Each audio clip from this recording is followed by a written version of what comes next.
Kenalkan, nama aku Dewi Zakiatul Fakiro dengan NIM 1080725000075. Di sini aku akan membawakan dan menjelaskan materi dengan tema toleransi dalam kehidupan beragama dan dengan judul toleransi antar beragama. Oke, sebelumnya kita harus tahu dulu ya, apa sih toleransi dalam beragama itu? Jadi, toleransi beragama atau dalam Islam dikenal sebagai tasamuh. Adalah sikap saling menghormati, menghargai, dan menerima perbedaan keyakinan antar individu atau kelompok. Tapi, tasamuh atau toleransi ini sering banget disalahpahami sebagai kewajiban untuk menyamakan atau mencampurkan ajaran agama. Namun, pernyataan tersebut menegaskan batas-batas tasamuh yang benar, yaitu membedakan antara urusan keyakinan, akidah, dengan urusan sosial. Intinya, tasamuh yang benar itu menjaga keteguhan akidah masing-masing sambil berinteraksi secara baik dan damai dengan siapapun yang berbeda keyakinan demi terciptanya kehidupan sosial yang harmonis. Mengapa sih toleransi itu penting? Karena toleransi itu dapat menjaga persatuan, yaitu mencegah perpecahan dan konflik sosial di masyarakat yang majemuk, yang banyak ya. Dan yang kedua, menciptakan kedamaian, membangun lingkungan yang aman dan harmonis bagi semua warga. Yang ketiga, wujud kemanusiaan, menghargai hak asasi manusia termasuk hak fundamental untuk berkeyakinan. Yang ketiga, perintah agama, melaksanakan ajaran agama untuk berbuat baik kepada sesama manusia tanpa terkecuali. Adapun ayat-ayat tentang toleransi, yang pertama ada Quran Surat Al-Kafirun ayat 6. Lakum dinukum waliyadin, artinya untukmu agamamu dan untukkulah agamaku.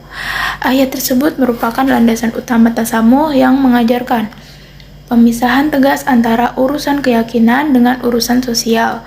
Maksud ayat ini adalah memberikan pengakuan dan penghormatan terhadap hak pemeluk agama lain untuk menjalankan keyakinannya tanpa paksaan. Namun, di saat yang sama, ia berfungsi sebagai benteng akidah yang melarang keras pencampuradukan atau partisipasi dalam ritual agama lain, dengan menetapkan batasan yang jelas bahwa setiap pihak bertanggung jawab atas agamanya masing-masing.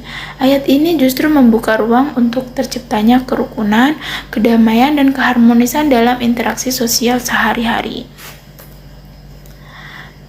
Adapun ayat kedua dari surat Al-Baqarah ayat 256 yang berbunyi La ikraha fiddin, artinya tidak ada paksaan dalam menganut agama. Dalam surat Al-Baqarah tersebut secara tegas melarang bahwa adanya pemaksaan dalam urusan agama. Maknanya adalah setiap orang bebas memilih keyakinannya, karena keimanan sejati harus berasal dari hati, bukan paksaan. Ayat ini mengajarkan bahwa tugas manusia hanya menyampaikan kebenaran agama, sedangkan hidayah adalah murni hak dan kehendak Allah Subhanahu wa Ta'ala. Oleh karena itu, umat Islam wajib bersikap toleran dan menghormati pilihan orang lain, karena kita tidak memiliki kekuasaan untuk memaksa keyakinan mereka. Dan ada lagi ayat ketiga, yaitu dari surat Al-Mumtahanah ayat 8. Allah tidak melarang kamu berbuat baik dan berlaku adil terhadap orang-orang yang tidak memerangimu dalam urusan agama, tidak mengusir kamu dari kampung halamanmu. Sesungguhnya Allah mencintai orang-orang yang berlaku adil. Jadi intinya Islam mewajibkan kita berbuat baik, adil, dan melindungi non-muslim yang damai, sebab menyakiti mereka sama dengan menyakiti Rasulullah SAW sendiri. Adapun hadis yang berbunyi barang siapa yang menyakiti seorang kafir dhimmi, yaitu non-muslim yang damai dan dalam perlindungan, maka sungguh ia telah menyakitiku, menegaskan prinsip perlindungan mutlak terhadap minoritas non-muslim yang hidup damai di bawah naungan negara Islam.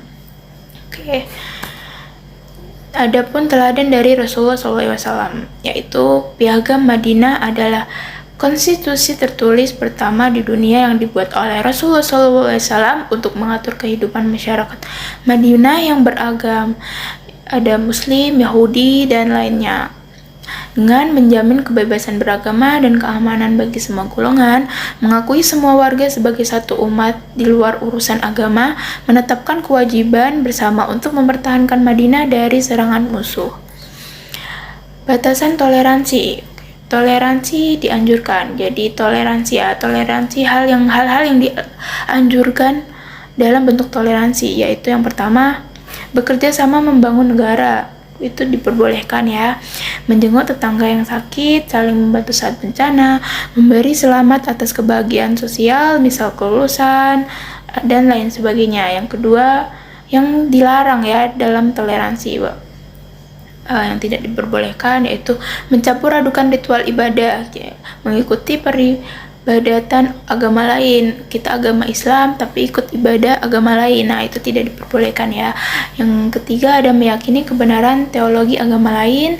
Dan yang terakhir, mengorbankan prinsip akidah demi persatuan. Oke. Toleransi dalam aksi, jadi ada 4 nih yang aku tampilin. Yang pertama ada gotong royong, yaitu saling membantu saat terjadi bencana atau kerja bakti di lingkungan tanpa memandang agama. Yang kedua, saling menjaga dengan cara ikut menjaga keamanan rumah ibadah tetangga ya saat mereka merayakan hari besar gitu. Hari ibadah besar mereka. Terus yang ketiga, saling menghargai, tidak membuat kebisingan atau mengganggu saat tetangga yang berbeda agama sedang melakukan ibadah. Yang keempat, ada dialog sopan, berdiskusi tentang perbedaan dengan sopan dan kepala dingin, bukan dengan caci maki di media sosial. Selanjutnya, kesimpulan, pondasi kedamaian. Jadi toleransi adalah pondasi penting dalam Islam.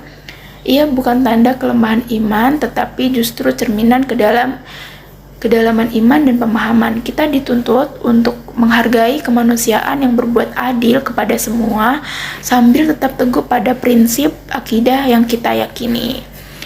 Jadi, terima kasih dan mohon maaf kalau ada kesalahan kata ya. Semoga materi yang aku sampaikan bermanfaat untuk teman-teman semuanya.